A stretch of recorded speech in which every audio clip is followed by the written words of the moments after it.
Oke, tujuannya 3. Kenapa Blavatsky menginisiasi lahirnya Theosophical Society? Itu ada di hampir semua naskah Teosofi. Yang pertama adalah persaudaraan antar manusia. Kayak bukunya Mahatma Gandhi itu loh. Semua manusia bersaudara. Dulu saya ada teman zaman kuliah itu, waktu bahas Gandhi kan jargonnya semua manusia bersaudara. Terus ada yang tanya, berarti kita semua muhrim dong Pak?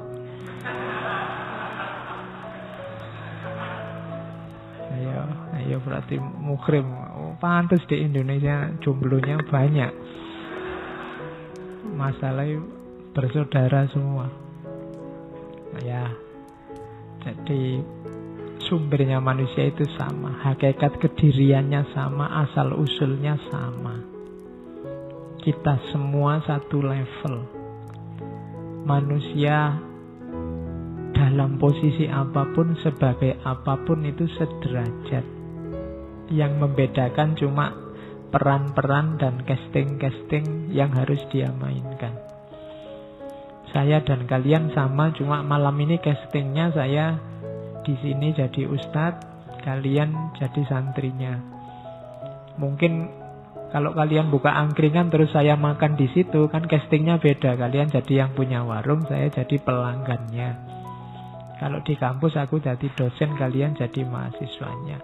Dan itu tidak ada hubungannya sama hierarki, cuma beda peran, beda fungsi. Sebagai manusia kita sederajat di level apapun. Jadi semua manusia bersaudara. Meskipun secara kebangsaan, secara kepercayaan, secara jenis kelamin, secara kaum, warna kulit, mungkin identitasnya beda, tapi level statusnya sama, kita bersaudara. Misinya teosofi yang pertama ini menyadarkan, menunjukkan bahwa inti hidup manusia secara sosial itu harusnya persaudaraan. Karena kita semua satu level. Yang kedua, belajar dari persamaan agama-agama, filsafat, dan ilmu pengetahuan. Mencari titik samanya. Selama ini kan kalau kita belajar agama-agama saja, selalu nyari titik bedanya. Padahal mungkin agama-agama yang banyak itu banyak pesan yang sama, cuma kita lebih sibuk dengan yang beda, yang mungkin jumlahnya tidak terlalu banyak. Jadi memang mencari kesamaan agama-agama, atau mungkin sistem-sistem filsafat, atau mungkin ilmu pengetahuan. Kan di setiap gagasan biasanya kita kan mengklaster-klaster madhab-madhab, aliran-aliran. Nah itu maunya teosofi, ada yang sama yang selama ini kita lupakan. Ayo dicari yang sama. Banyak hal yang sama yang luput dari perhatian kita karena kita sibuk dengan perbedaan. Itu yang dicari yang kedua. Yang ketiga, ayo belajar lagi.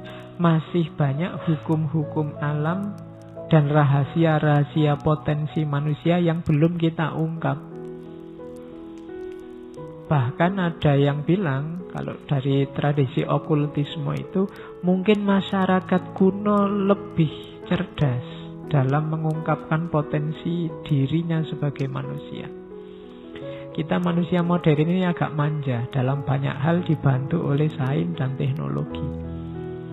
Sehingga eksplorasi diri kita tidak terlalu maksimal. Kita tidak menggali diri kita sedalam mungkin, karena kita sudah nyaman dengan hidup kita hari ini. Kita males capek-capek nyari. Jangankan nyari membaca realitas yang rumit-rumit, sudah ada bukunya aja kan bacanya juga males. Ya kan? Buku filsafat ada, Pak Faiz saja yang ngomong, nanti kita dengar. Ya kan, sudah tinggal baca, kamu minta dibacain. Ya kan? Besok kalau ada mesin yang membuat paham, tidak pakai belajar, tiba-tiba langsung paham aja di otak, mungkin laku. Tambah lama kita tambah malas. Sehingga banyak rahasia yang belum terungkap. Coba sekali-sekali baca tulisannya Plato yang bahas Atlantis itu. Orang selevel Plato itu ngomong, meskipun banyak dianggap orang fiktif, tapi mungkin ada simbol-simbol yang ingin disampaikan oleh Plato. Antara lain bahwa peradaban Atlantis itu jauh lebih kompleks, lebih rumit, lebih dalam daripada peradaban yang kita bangga-banggakan hari ini. Coba perhatikan arsitektur saja. Bedakan bangunan-bangunan yang masih ada aja, bangunan lama dengan bangunan hari ini. Hari ini tuh manusia kan males. Kalau zaman dulu bangunan besar, ukirannya luar biasa, ornamennya luar biasa. Sekarang bangunan itu cuma kotak. Kamu tonton hotel-hotel wis kotak tok ngono iku. Peradaban hari ini ditandai dengan bangunan yang sebenarnya sangat tidak artistik, wong cuma kotak menjulang tinggi. Kalau zaman dulu kan bangunan besar-besar, rumit ornamennya. Kita semakin modern semakin males. Akhirnya kehilangan banyak khazanah kebijaksanaan. Mungkin semakin ke belakang ke sini kita semakin banyak kehilangan nantinya. Oke. Ini saya ambil dari majalah Teosofi awal. Kalau ada yang pinjam di saya ada.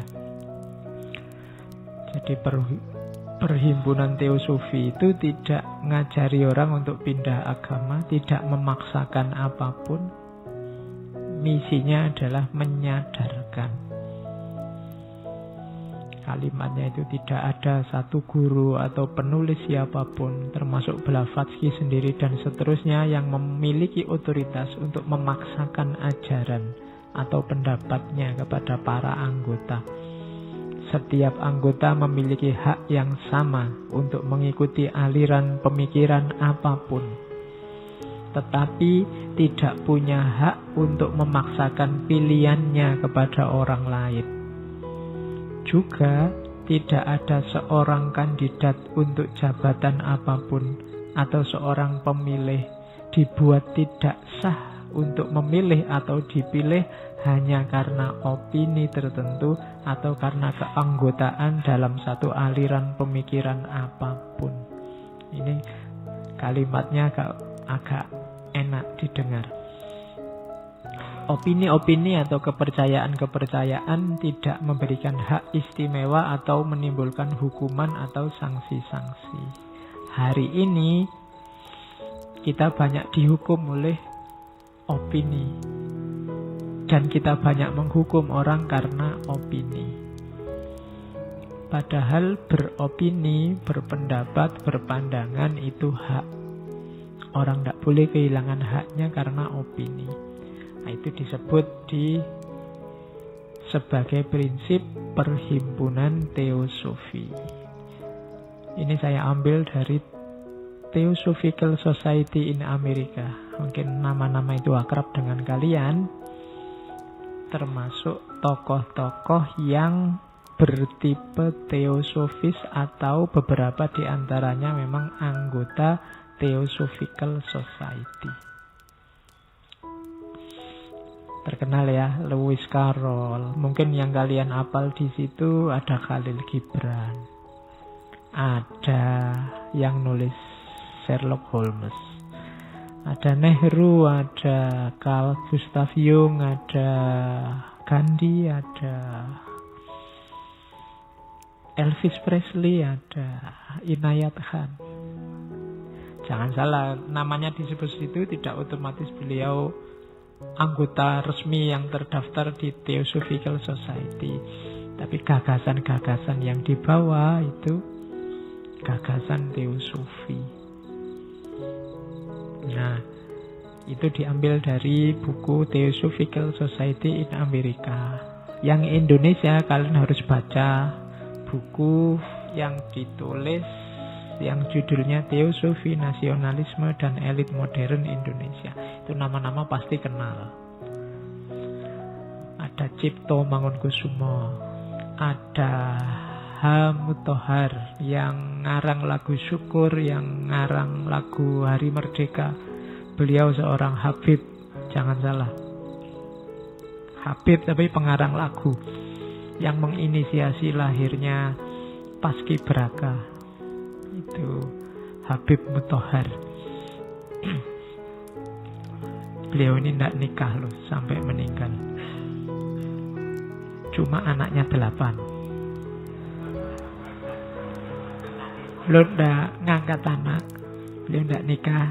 Senengannya kalau ada anak terlantar atau butuh bantuan diangkat anak. Jadi sampai meninggal belum nikah tapi anaknya 8. Gagasan-gagasannya teosofi. Ada Muhammad Yamin, Ki Hajar Dewantara. Kalau aliran ya ada beberapa itu, Haji Agus Salim dan kawan-kawan. Kalian pasti kenal semua yang di situ. Cokro Aminoto, Kartini dan lain-lain. Oke, kalau ingin tahu detailnya sejauh mana keterlibatan mereka dalam aliran teosofi, baca bukunya. Neng ya ndak usah kaget, ndak usah sambil marah-marah, ndak usah sambil.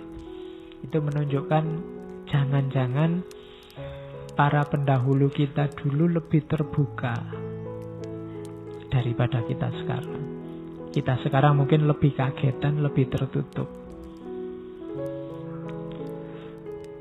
Sehingga susah sekali kita bangkit untuk maju karena kita sudah tertutup. Orang yang tertutup itu kan berkembangnya susah.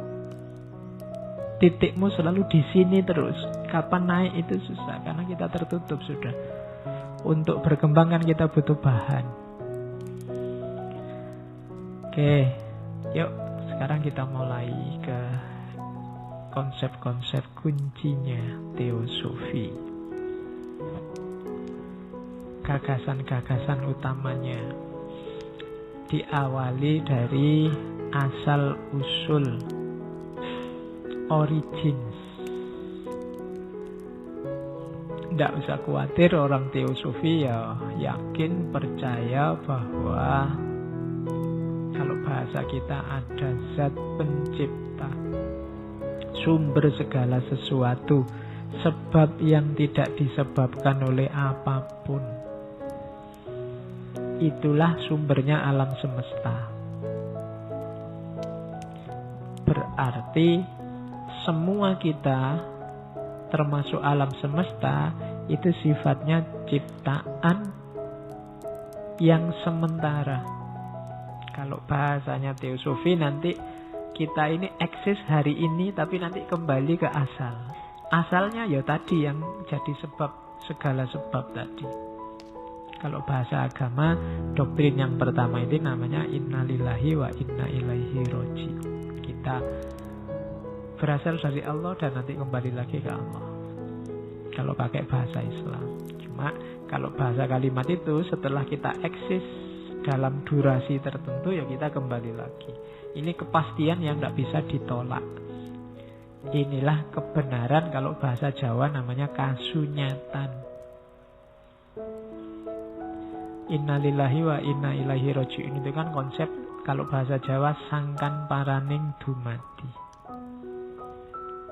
Asal usul, sangkan itu asal usul, paran itu nanti menuju kemana? Dari dumadi, dari semua makhluk. Berasal dari mana, mau kembali kemana? Dari makhluk, sangkan paraning dumadi. Ini rumus pertama, tidak mungkin dibantah dari kebenaran. Maka jadikan prinsip utama bahwa kita itu dari Allah dan akan kembali ke Allah. Maka persiapkan dirimu semaksimal mungkin untuk kembali yang indah. Kalau bahasanya Quran kan ya ayatuhan nafsul mutmainnah. Itu pasti. Masa depanmu bisa jadi tidak jelas, tidak pasti, tapi bahwa kamu nanti kembali ke Allah itu pasti. Besok kamu makan di mana bisa jadi belum pasti, kamu belum memutuskan, tapi bahwa akhir hidupmu adalah maut itu pasti. Makanya kan ada banyak para sufi, para mistik yang bilang, aku heran dengan manusia itu. Wong semua tahu bahwa akhir hidupnya maut, kok sampai segitunya terikat jatuh cinta sama dunia. tahu kalau dunia ini sementara, kok mau-maunya dibuat jatuh bangun, tangis-tangisan, jungkir balik, tawuran hanya karena dunia. Nah, itu pelajaran pertama dari teori origins. Maka teorinya Darwin itu bagi kelompok teosofis, bagi Blavatsky tidak laku. Survival of the fittest itu menunjukkan bahwa alam ini berkembang secara kebetulan. Iya, hidup ini evolutif, tapi bukan evolutif kebetulan begitu. Itu kan karena ada persaingan, kemudian yang kuat menang, dan yang menang ini survive. Modelnya begitu. Tidak, katanya Blavatsky, katanya teosofi, alam ini berkembang kemana? Sudah ada rancangannya. Ya kan ada jargon yang sangat terkenal, Allah tidak sedang main dadu, Tuhan tidak sedang main dadu. Sudah diatur sampai hal paling detail. Jadi evolusi ya, tapi tidak survival of the fittest. Itu sudah dirancang oleh Allah, siapa yang musnah, siapa yang datang kemudian. Jadi ada desainnya. Alam ini didesain, bumi ini didesain sedemikian rupa sehingga era ini kita bisa hidup di muka bumi. Kita pindah sedikit aja ke Mars, kita nyoba-nyoba pindah planet sampai hari ini kan masih pusing. Nggak bisa-bisa. Kenapa? Ya memang mungkin desainnya nggak diarahkan ke sana. Tapi kalau memang diarahkan lama-lama ya kita bisa. Dari sekian juta galaksi kita ada di Bima Sakti. Dari Bima Sakti kita masuk grupnya Matahari. Kemudian dari gengnya Matahari dengan sekian planet itu kita ada di bumi yang jadi ya kecil. Ada manusia itu. Betapa kecilnya kita. Itu makanya gayamu luar biasa. Padahal kamu itu tidak ada apa-apa nih. Kita ini kecil. Cuma memang ditata oleh zat yang maha segalanya, desainnya sehingga makhluk yang namanya manusia itu sekarang bisa hidup. Itu pasti bukan kebetulan. Makanya kan Allah bilang, afahasitum annama khalaqnakum abasa. Apa aku ciptakan engkau itu secara iseng? Enggak. Allah enggak iseng menciptakan kamu. Jadi kenapa kok malam ini kamu ngaji? Kenapa kamu kuliah di Jogja? Kenapa kamu kos-kosannya kok di situ dapat teman menyebalkan luar biasa? Itu ada grand desainnya. Yang membentuk dirimu sudah diskenario oleh Allah. Jadi tidak kebetulan. Nah itu meruntuhkan teori survival of the fittest. Kalau pakai survival of the fittest tidak akan ketemu origin of species. Jadi alam ini evolutif ya, tapi tidak kebetulan. Ada rancangannya. Rumus pertama hidup ini harus kita ingat-ingat. Ini tema besar mendalam. Jadi yang dibahas oleh teosofi ini pertanyaan-pertanyaan besar. Siapa aku? Dari mana aku? Mau kemana aku? Dan apa hakikat diriku? Nah, itu dikejar oleh Blavatsky. Dicari dalam rumus-rumus teori-teori spiritual lama. Dan ketemulah beberapa hal yang kita bawa ini. Yang kedua, teori tentang harmoni. Alam ini dengan segala dinamikanya itu sifatnya harmonis. Ada gempa, ada bencana, ada yang menang, ada yang kalah. Ada yang merasa berat, ada yang merasa ringan. Semuanya ini, ya kalau dibaca parsial-parsial kecil-kecil, kelihatannya mungkin rasanya kayak Tuhan tidak adil. Tapi bacalah secara utuh, itu ada harmonious world. Ada harmoni secara utuh keseluruhan. Jadi alam semesta ini kayak organisme yang sifatnya harmonis. Dia hidup, sadar, dan ilahi. Ilahi itu maksudnya apa? Karakternya ketuhanan. Karena dia bikinan Tuhan, ciptaan Tuhan. Jadi mengalami apapun ada sesuatu apapun di alam semesta itu, dia bagian dari satu rancangan besar, satu mesin besar. Masing-masing ada perannya. Dan sistem ini berjalan dengan satu hukum, namanya hukum alam. Kalau bahasa agama namanya sunnatullah. Yang sifatnya sangat cerdas karena dia lahir dari yang maha cerdas. Kekuatan intelijensi puncak. Jadi bayangkan alam semesta itu misalnya kayak laptop ini. Ada yang berperan sebagai keyboardnya, ada yang berperan sebagai mouse-nya, ada yang sebagai LCD-nya, ada yang sebagai kabelnya, ada yang sebagai... Dan ini harmonis. Kalau ada satu rewel aja, fungsinya tidak akan sempurna. Jadi ada yang bagian ditekan-tekan, ada yang bagian dilus-lus, ada yang... Dan hidup kita begitu. Dalam rangka apa? Harmoni. Ada hukum alam. Ada hukum alam namanya keadilan. Maka ada yang orang hidupnya susah, ada yang orang hidupnya kelebihan. Ini ada hukum alam yang harus berjalan. Yang kelebihan ngasih ke yang susah. Kalau ini tidak jalan, harmoninya kacau, hidupnya jadi ruwet.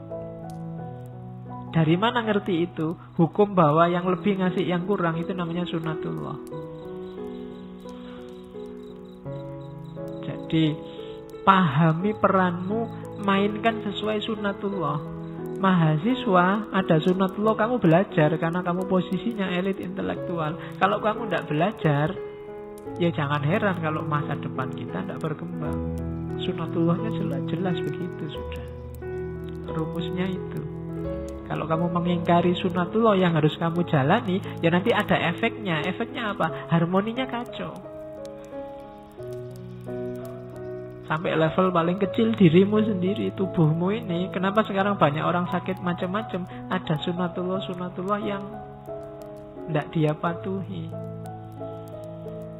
Sekarang banyak orang darah tinggi, stroke, apalagi banyak penyakit-penyakit itu. Karena gaya hidup kan itu rumus paling utama. Gaya hidup itu kamu belajar sunnatullah. Makanya minggu lalu kita ngomong Diogenes, kita ngomong Nasruddin, itu kan orang menunjukkan bahwa hidup ini ada rumusnya, ada sunnatullahnya. Pedomani itu biar harmoni, mulai di level dirimu, hubunganmu sama sesama dan alam semesta. Jadi rumus kedua ini. Kalau rumus pertama hidup kita itu innalillahi wa inna ilaihi roji'un. Rumus yang kedua, hidup ini ada harmoni, ada sunnatullah. Jangan dikacaukan. Kalau dikacaukan kita akan susah sendiri. Peradaban-peradaban yang hancur, yang rusak, itu karena mengacaukan sunnatullah. Rumus kedua ini rumus-rumus utama dalam hidup. Rumus yang ketiga, manusia itu dia mikrokosmos sekaligus makrokosmos. Jadi kita ini bagian dari alam, tapi kita juga memuat alam semesta. Jadi kita ini alam semesta, berarti alam semesta ada dalam diri kita, tapi kita juga bagian dari alam semesta. Ini rumusnya, berarti kita ini satu. Berarti apapun yang kamu lakukan, efeknya akan berpengaruh terhadap dirimu dan lingkunganmu. Sebaliknya, perubahan yang terjadi dalam lingkunganmu, mau atau tidak, akan berpengaruh dalam dirimu. Jadi, kamu adalah aktor yang menentukan nasibnya alam, tapi kamu juga objek yang ditentukan nasibmu oleh situasi alam. Ini rumus sudah. Jadi, pedomani ini.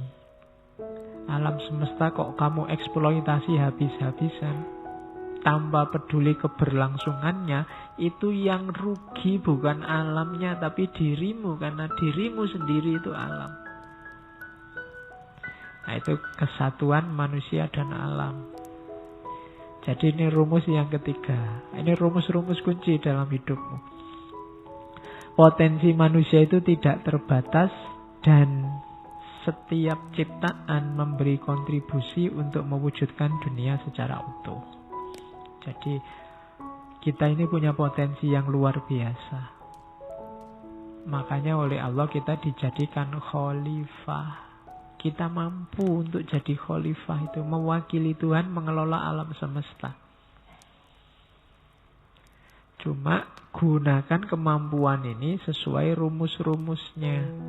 Kalau kita tabrak, yang sengsara kita sendiri. Kita itu disuruh jadi khalifah untuk keuntungan kita sendiri. Allah tidak butuh apa-apa. Bukan kepentingannya Allah, tapi kepentingan kita. Jadi diingat-ingat, kita adalah alam, bagian dari alam, dan alam adalah bagian dari hidup kita. Ini nanti dalam kajian-kajian teosofi memunculkan isu-isu ekologi, isu-isu lingkungan. Jangan kejam-kejam sama lingkungan. Yo lingkungan itu yo alam, termasuk manusia, termasuk orang lain, termasuk flora fauna sekelilingmu, termasuk kalau kamu tidak bersih, misalnya lingkungan kos-kosanmu saja, kalau kamu tidak bersih, itu yang rugi kan bukan kamarnya, tapi yang rugi kan kamu. Kalau penyakitan, kalau bajumu dicendelkan, digoyang aja nyamuknya keluar semua.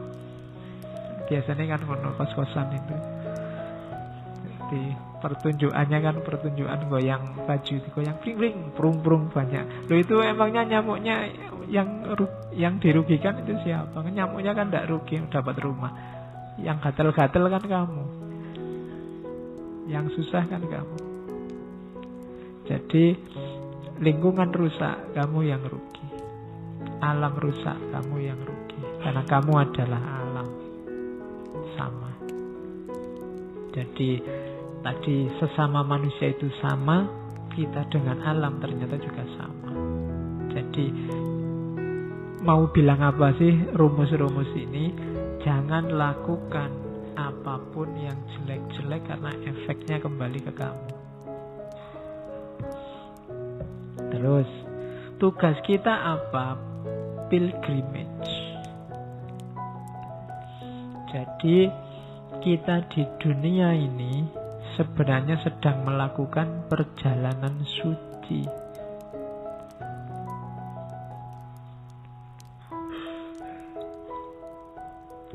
Perjalanan suci itu analoginya kayak orang haji. Haji itu kan pilgrimage. Jangan salah. Haji sebagai muslim ke Mekah, tapi hajimu sebagai manusia ke dunia ini. Apa yang terjadi di dunia ini? Di dunia ini kamu mengalami hidup dunia dan belajar. Apa yang harusnya dipelajari? Puncaknya belajar adalah kenal hakikat dirimu. Apa yang harus kamu lakukan, jangan kamu lakukan. Kemudian lakukan perjalanan kembali. Kamu sudah sukses nyampe dunia hari ini. Sekarang belajarlah cara untuk kembali. Caranya gimana? Pelajari dirimu, pelajari lingkungan sekelilingmu. Tugasmu itu mengalami dan belajar. Alami apapun dan baca pengalaman itu. Itu mengalami dan belajar. Setelah belajar, kamu dapat pengalaman yang baru. Ilmumu kamu jalankan. Jadi rumusnya orang hidup itu. Kenapa kok Islam sangat kenceng mewajibkan orang belajar? Saya bolak-balik ngomong kewajiban cari ilmu, kewajiban cari ilmu. Karena kunci kita bisa kembali itu dari ilmu. Belajar, belajar, belajar sampai ketemu rumusnya bahwa ini loh perjalanan yang harus saya tempuh. Jadi sampai muncul kesadaran bahwa saya harus jalan. Sudah waktunya jalan untuk kembali. Perjalanan suci. Karena yang tidak tuntas, tidak bisa nafasnya mutmainah, tidak bisa kembali. Yang bisa kembali ayat Tuhan nafsul mutmainah yang irji'i. Maka tugas kita di dunia ini belajar dan menjalani atau mengalami. Belajar dan mengalami terus. Semakin tinggi kualitas ilmunya, semakin tinggi kualitas perjalanannya dan pengalamannya. Dan ini muter. Ini kuncinya ilaihi roji'un. Kita yakin benar bahwa hidup itu ilaihi roji'un, tapi kita tidak belajar cara kembali. Kayak kalian kalau kalian piknik, berangkat sudah nyampe sih, cuma tidak ngerti jalan pulangnya gimana. Itu gawat. Jadi ada perjalanan suci kita di dunia ini, ayo diselesaikan. Ayo kita cari gimana caranya kembali. Kalau perjalanan kan berarti ini cuma mampir, bukan rumah kita. Kayak haji ke Mekah kan akhirnya pulang. Kecuali yang niatnya menetap di sana, mau jadi TKI. Ya. Tapi kan ya kalau di Mekah bisa TKI, kalau di dunia kan kamu tidak bisa jadi TKD, Pak, tenaga kerja dunia. Besok nggak kembali ke sana, saya di sini terus, tidak bisa. Terakhir itu tetap meninggal sampai sana. Jadi hayatilah perjalanan sucimu di dunia ini. Ya nanti kamu banyak-banyak selfie di sini kan, nanti bisa dilihat di akhirat. Wah itu selfieku dulu kan gitu. Oke, katanya di akhirat besok kamu dipertunjukkan filmmu, ya.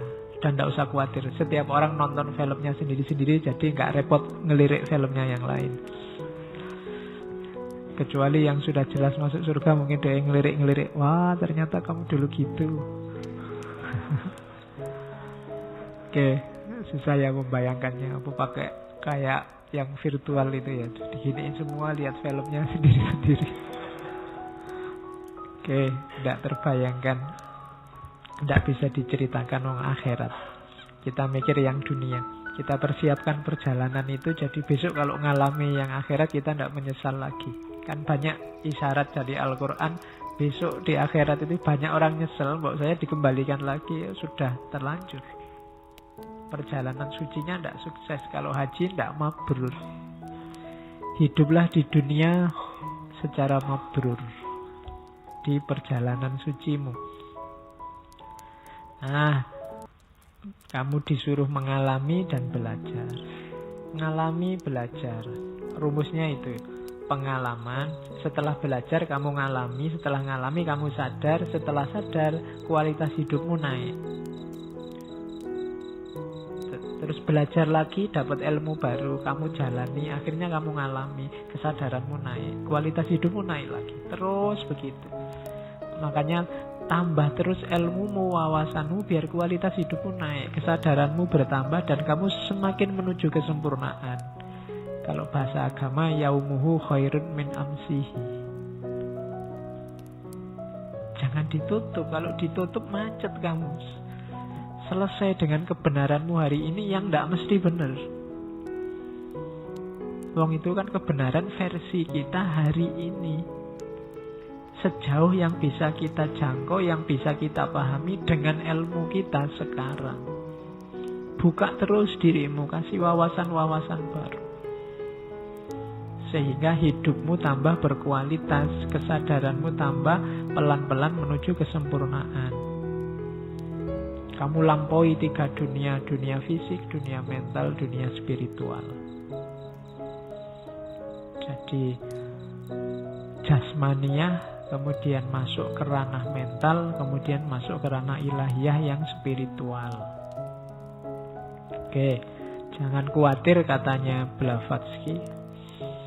Seringkali dalam hidup ini kesadaran spiritual kita hilang oleh kesibukan-kesibukan dunia, kebutuhan-kebutuhan dunia yang sementara. Tapi jangan khawatir, kesadaran itu tidak kemana-mana. Setiap kali kamu panggil dia, kamu butuh dia, dia pasti datang. Cuma sekarang kamu cuekin. 90% hidup kita kamu sibuk dengan dunia. Jadi katanya Blavatsky lewat teosofinya, ayo kita sadari bahwa diri kita ini punya kedalaman. Ayo dijangkau kedalaman itu. Hidupnya jangan cuma level materi, jangan cuma level rohani yang belum ke dalam, level mental, tapi level spiritual. Sentuhlah aspek ketuhanan ilahiyah dalam dirimu yang dulu dianugerahi oleh Tuhan. Wa nafakha fihi min ruhi. Sentuh itu, temui itu, hakikat kedirianmu di situ. Labelmu sebagai manusia karena punya kualitas spiritual itu. Kalau cuma fisik, kalau cuma mental itu kan bisa marah, bisa sedih, bisa tersinggung. Hewan juga punya. Kalau cuma mental, banyak makhluk yang lain punya.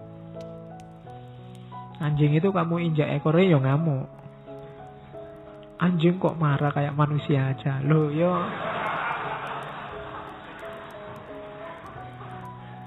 Ya emangnya cuma manusia yang bisa marah. Hanya manusia tapi yang punya spiritualitas. Itulah hakikat terdalamnya. Sentuh itu. Gali itu. Ya kadang-kadang kita sangat sibuk oleh dunia sehingga tidak nyampe ke sana. Tapi katanya Blavatsky tidak usah khawatir. Dia selalu siap apapun kamu tempuh. Cuma masalahnya kalau kamu tidak segera menyentuh, kamu berani menjamin durasi waktumu berapa. Kita dikasih jatah berapa oleh Allah. Jangan-jangan sebelum mutmainah kita sudah dipanggil. Kalau dalam Islam sebelum mutmainah dipanggil ya dicuekin. Hal yang paling menyakitkan di akhirat kan dicuekin oleh Allah. Iya. Oke. Jadi konsep pilgrimage, perjalanan suci.